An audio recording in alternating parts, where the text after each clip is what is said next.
இப்போ பிஆ டியா நீங்கள் சொல்லணும். அதை கொஞ்சம் நல்லா. இப்போ வாஷ் மணிமித்ராவுக்கு இந்த கேள்வி கேட்குறேன். மேடம் மணிமித்ரா, வாஷ் டிஷஸ் ரெண்டையும் வச்சு ஒரு சென்டென்ஸ் சொல்லுங்கள்.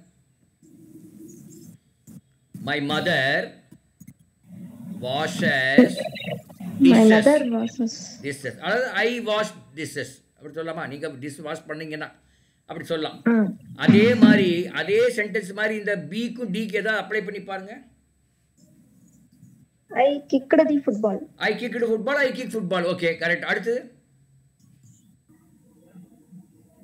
ஐ டஸ்ட் ரக்கு. ரக்குன்னு என்ன?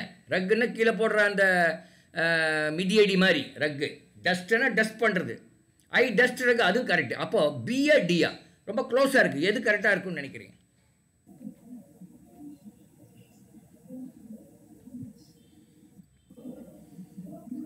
டிஷ்ஷஸை வாஷ் பண்ணும்போது என்ன ஆகுது? அழுக்கு போகுதா? Yes, sir. சாந்தி மேடம், நீங்கள் வாஷ் பண்ணால் அழுக்கு போகுமா போகாதா? போகுங்க சார். போகும், பரவாயில்ல. அப்போ நீங்கள் நல்ல வாஷர் தான், நல்லா வாஷ் பண்ணுற அம்மா தான். அதே மாதிரி அப்போ கிக்கு ஃபுட்பாலுக்கும் டஸ்ட் ரக்குக்கும் எது க்ளோஸாக இருக்கும்? அதுக்கு Dust rug. டஸ்ட் ரக்கு தான். அப்படியும் பார்க்க வேண்டும். நீங்கள் ஒரே லாஜிக் மாதிரி பார்த்தா கொஞ்சம் நீங்கள் கொஞ்சம் ஊடுருவி பார்க்க வேண்டும் அந்த கேள்விகள். ஏன்னா இது காம்படிட்டிவ் எக்ஸாம் ஸ்டூடெண்ட்ஸ், அதனால் ரொம்ப அவ்வளோ அப்பட்டமாக ஈஸியாக இருக்கிறது கொடுத்துட மாட்டோம். ஓகே, அடுத்த கேள்வி. Baldness is to hair. அப்போ என்ன ஆன்சர்னு பார்க்கலாம். Silence is to noise, sing is to dance, talk is to whisper, quiet is to peace. பால்னஸும் ஏர் என்ன ஆப்போசிட்டா ஒரே மீனிங்கா? Opposite. அப்போ எது ஆப்போசிட் இல்லாத ஆப்ஷன்லாம் அவுட் பண்ணுங்க. முதல்ல எது அவுட் பண்ணலாம்? Sing, dance. Sing dance out பண்ணியாச்சு. ஓகே, நீங்கள் சொன்ன மாதிரி அவுட் பண்ணிட்டேன். B is out. அப்புறம் talk and whisper. Talk and whisper out. விஸ்பர்னா குசு குசுன்னு பேசுறது. காதலனும் காதலியும் பேசிக்கிறாங்களா, அது மாதிரி பேசுறது விஸ்பர்னு பேர். அப்போ அது அவுட்டு. அதுவும் இதுவும் பேசுறது, அதுவும் பேசுறது. கொஞ்சம் சத்தமாக பேசுறது, அது கொஞ்சம் கம்மியாக பேசுறது, அவ்வளோதான். அடுத்தது Quiet and peace. அதுவும் குவைட் அண்ட் பீஸும் அவுட்டு. அப்போ என்னதான் ஆன்சர் இருக்குது? silence. Silence is to noise. Silence noise ஆப்போசிட்டா? ஆமாங்க. அவ்வளோதான். ஸோ இது மாதிரி ஏன் இது இந்த மாதிரி மெத்தடில் உங்களுக்கு சொல்லித்தரேன்னா, சம்டைம்ஸ் அந்த கேள்வி அந்த அந்த வேர்ட்ஸுக்கு மீனிங் தெரியாமல் போயிடலாம். இப்போ மேடம் சொன்ன மாதிரி விஸ்பருக்கு மீனிங் தெரியல அப்படின்னு வச்சுக்கலாம். ஒரு பேஜுக்கு சொல்கிறேன், அவங்க தெரிஞ்சிருக்கலாம் பேஜுக்கு. அப்போ நம்ம வந்து ஆப்போசிட்டாக இருக்கான்னு நம்ம பார்க்கலாம். பார்த்தீங்கன்னா அது மாதிரி இது பண்ணிக்கலாம். ஓகே, அடுத்தது படிங்க சாந்தி மேடம். அடுத்த ஆப்ஷன், அடுத்த கேள்வி. Thin, slim. ஆ Then hot, heavy. ஆ Shout, போர்ட்லி. poetry. Lean, long, bald, bold. எதா இருக்குன்னு நினைக்கிறீங்க? Thin, slim. Last one, bald, bold. Bald bold வேற மாதிரி இருக்கா? அப்போ அது அவுட்டா? ஆமாங்க சார். சரி, out. Okay, bald bold out பண்ணிட்டேன். Hot and heavy. Hot and heavy out. அது வேற மாதிரி இருக்கா? அது வெச்சுக்கலாமாங்க சார்? அது ஆன்சரா? ஹாட் அண்ட் ஹெவி வெச்சுக்கலாம்னு சொல்லிட்டீங்க. நீங்க சொல்லுங்க, நான் சொல்றேன். சரி, ஹாட் அண்ட் ஹெவி வெச்சிட்டேன். ஏ வந்து இருக்கலாம் வெச்சுக்கலாம். அப்புறம் எது இருக்கலாம்?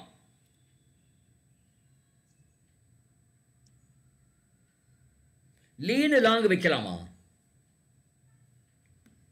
லீன் லாங் வைக்கலாங்க சார். வைக்கலாமா? யார் வைக்கலாம்னு சொல்றவங்க? ஒருத்தர் சாந்தி சொல்றாங்க, மணிமித்ரா என்ன சொல்றாங்கன்னு பார்க்கலாம். thin and slim, long and இல்லை நீங்க அப்படி இருங்க. இது முதல்ல இதை மட்டும் பார்ப்போம். லீன் அண்ட் லாங் ஒரே மாதிரி மீனிங்கான்னு கேட்குறேன். மணிமித்ராவை கேட்குறப்ப நான் நீங்கள் இதை வச்சுக்கலான்ட்டீங்க, அதனால உங்களை நான் கேட்கல சாந்தி மேடம். ஓகேங்க சார். லீனன் என்ன மேடம்? உங்கள் மணிமித்ரா லீனன் என்ன? ஸ்லிம்மா இருக்கு. அது ஸ்லிம்மா ஒல்லியா இருக்கிறது. லாங் என்ன? ஹைட்டா இருக்குதா சார்? லாங்னா ஹைட்டா இருக்கிறதா? இல்ல. லாங் என்ன? ஹைட்டா இருக்கிறது டாலா லாங்கா? சில ஹைட்டா டால். அப்ப லாங்குங்கிற என்ன அர்த்தம்? அதாவது லென்த்தியஸ்ட் டிஸ்டன்ஸ். லென்த்தியா இருக்கு. அப்ப ஒன்னு வந்து எக்ஸ் ஆக்சிஸ், இன்னொன்னு வந்து ஒய் ஆக்சிஸ். கரெக்ட் தானே? இல்லையா? அதனால அது இருக்க முடியாது. பால்ட் அண்ட் போல்டு இருக்க முடியாது. இப்போ மேடம் சொன்ன மாதிரி ஹாட் அண்ட் ஹெவி இருக்கலாம். ஸ்டவுட் அண்ட் போர்ட்லி இருக்கலாம். இப்போ மேடத்துக்கு என்ன டவுட்டுன்னா, இந்த போர்ட்லிக்கு மீனிங் தெரியல, அப்படி தானே மேடம்? மீனிங் தெரிஞ்சிச்சா? போர்ட்லிக்கு மீனிங் தெரியுதா? போர்ட்லி தெரியலங்களே சார். தெரியல, அதான் அது தெரியாதனால அப்படியே முழிக்கிறீங்க. ஹாட் அண்ட் ஹெவி மீனிங் தெரிஞ்சிருச்சு. ஹாட்டாக இருக்கிறதால ஹெவியாக இருக்குன்னு அவங்க நினச்சிட்டாங்க. யார்? மேடம். அப்படி இருக்க வேண்டிய அவசியம் இல்லை. ஹாட்டாக இருப்பதெல்லாம் ஹெவியாக இருக்கும்னு அவசியம் இருக்கா? இல்லைங்க சார். இல்ல சார். இல்லை. அப்போது அதுவும் இருக்கிறதுக்கு வாய்ப்பு இல்லை. அப்போ ஸ்டவுட்டு போர்ட்லி தான் உங்களுக்கு ஆன்சர். இப்போது இங்கே பாருங்கள் மேடம், நல்லா பாருங்கள் எல்லாருமே, 3 பேருமே, பிரணவ், சாந்தி அண்டு மணிமித்ரா. எனக்கு மீனிங் தெரியாது நிறையதுக்கு, ஆனால் இருந்தாலும் நம்ம கரெக்டான ஆன்சர் வந்துட்டோமா இல்லையா? இப்போ ஸ்டவுட்டுக்கும் போர்ட்லிக்கும் மீனிங் தெரியலன்னு வச்சுக்கலாம் ஒரு பேச்சுக்கு. இருந்தால் கூட நம்ம அதுதான் கரெக்டான ஆன்சர்னு சொல்கிறோம். சம்டைம்ஸு நீங்கள் மற்றதை ரிஜெக்ட் பண்ணி எது கரெக்டுன்னு கொண்டு வரலாம், அதுக்கு மீனிங் தெரியாமையே கூட கொண்டு வந்துடலாம் இந்த வெர்பல் அனாலஜிஸில். ஸ்டவுட்னா குள்ளமாக குண்டாக இருக்கிறது, குள்ளமாகவும் இருக்கிறது, குண்டாக இருக்கிறது. போர்ட்லினாவும் குள்ளமாகவும் குண்டாகவும் இருக்கிறது. சரிங்களா? இது மீனிங் தெரியணுங்கிற அவசியம் இல்லை. ஏன்னா மற்ற 3 நீங்கள் இந்த ரிஜெக்ட் பண்ணிட்டீங்க.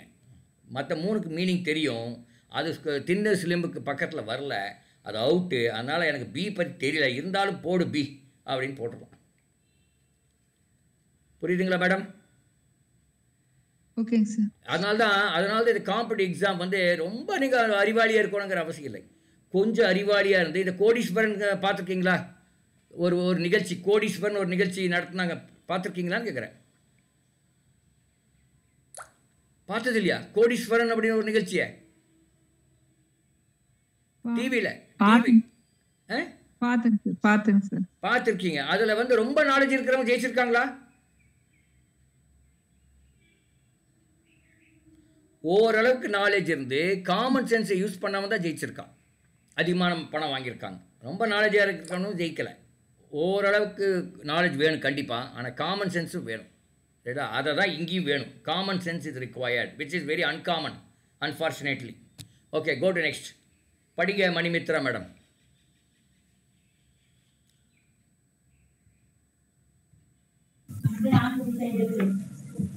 Heart, blood. Heart is to blood. Okay. Lung is to air. Picture is to TV. Axle is to wheel. Finger is to nail. ஏதாவது இருக்கும்?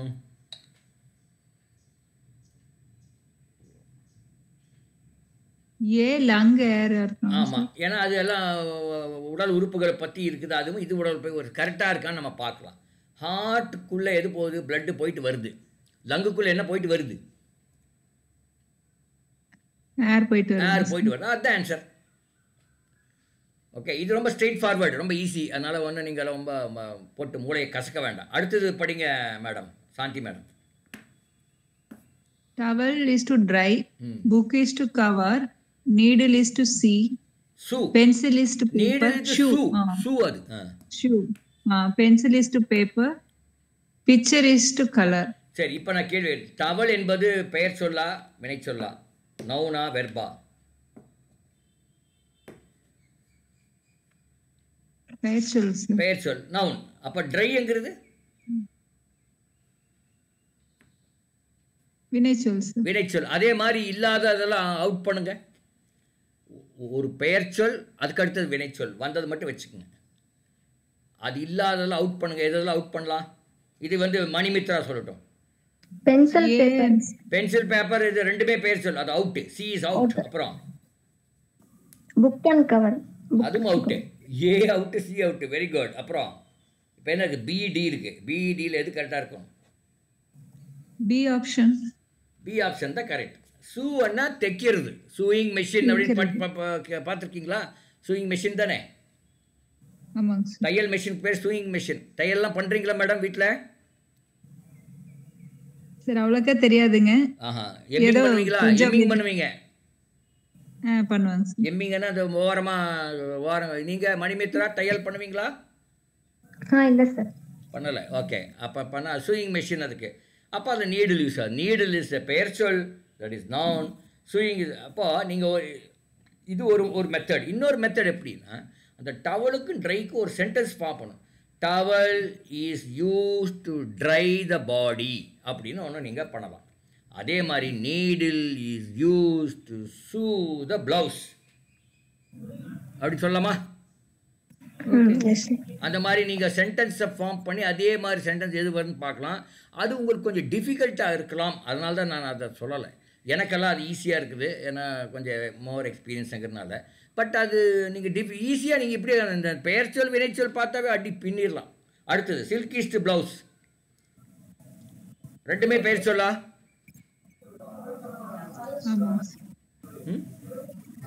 ஆமாங்க சார், சில்க் பிளவுஸ். அப்போ ரெண்டுமே பெயர் சொல் இல்லாத ஆப்ஷன்ல அவுட் பண்ணுங்க.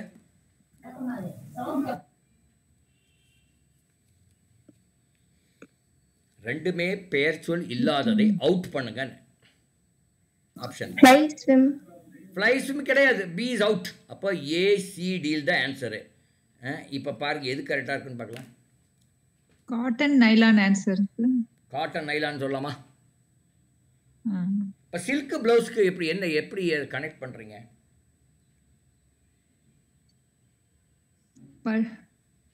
சில்க்னா பட்டு ப்ளவுஸ். ப்ளவுஸ் சில்க்னா பட்டு, ப்ளவுஸ்னா ஜாக்கெட் தானே?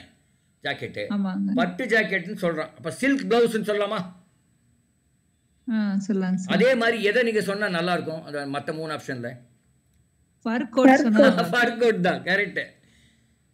மேடம் நினைக்கிறாங்க இது என்ன இவ்வளோ சிம்பிளாக இருக்குது, நம்ம ஜெயிச்சிடலாமாட்டு இருக்குன்னு நினைக்கிறாங்க. அப்படியே மேடம்? ஜெயிக்கிறது கஷ்டமா இருக்குங்க சார். இல்லை நீங்கள் உங்கள் காமன் சென்ஸே நம்மளாம் யூஸ் பண்ணல மேடம். சின்னதுலேருந்து நம்ம என்ன பண்ணிட்டோம்னா, அது என்னமோ வாத்தியார் சொல்லி கொடுத்தாரு, அது ஒரு ஃபார்முலா மாதிரி ஏதோ சொல்லி கொடுத்துருப்பாரு, அப்படியே போயிட்டேன். காமன் சென்ஸே யூஸ் பண்ணல நம்மன்னா நான் எல்லாருமே சொல்கிறேன், நான் including me, everybody, all of us, we have not used our common sense. இல்லைன்னா நான் பாரு இந்த மாதிரி இவ்வளோ ஈஸியாக நீங்கள் சொல்லியிருப்பீங்களா? எடுத்தோன்னே டக்குன்னு சில்க் ப்ளவுஸ்ன்னு சொன்னோன்னே ஃபர் கோட்னு சொல்லிட்டீங்க பார்த்தீங்களா? அது இப்போ காமன் சென்ஸை யூஸ் பண்ணுறீங்கன்னு அர்த்தம். இந்த எக்ஸாமுக்கு காமன் சென்ஸ் நிறைய யூஸ் பண்ணணும். ஓகே, அடுத்தது முக்கியமான ஒரு பகுதி. இதில் கேள்வி வருது, ஆனால் அது ஒரு ஈஸியான கேள்வியாக தான் வருது. ஆனால் இருந்தாலும் நம்ம கொஞ்சம் டஃப்பாக படிச்சுக்கலாம், தப்பு கிடையாது. டிடக்ஷன்ஸ் பார்த்துருக்குங்களா மணிமித்ரா? நம்ம பார்த்தோமா இது? பார்த்துருக்கோம், நெகட்டிவ் ஸ்டேட்மென்ட் அந்த மாதிரி. ஆமாம் பார்த்துருக்கோம். Anyway I think Shanthi madam பார்த்ததில்ல. ஆமாங்க சரி பரவாயில்ல, இன்னொரு பார்க்கலாம், தப்பு கிடையாது, தப்பு ஒன்றும் பிரச்சனை இல்லையே மணிமித்ரா. எஸ் சார் பார்க்கலாம். இப்போ என்ன கொடுப்பாங்கன்னா 2 ஸ்டேட்மெண்ட் கொடுப்பாங்க பாருங்கள். ஸ்டேட்மெண்ட் 1ன்னு ஒன்று போட்டிருக்கு, ஸ்டேட்மெண்ட் 2ன்னு போட்டிருக்கு. இந்த 2 வச்சு ஏதாவது கன்க்ளூட் பண்ண முடியுமான்னு கேட்பாங்க. ஏதாவது ஒரு கன்க்ளூஷன் அரைவ் பண்ண முடியுமா? இப்போ கேட்குறேன், Shanthi is mother of Ramesh.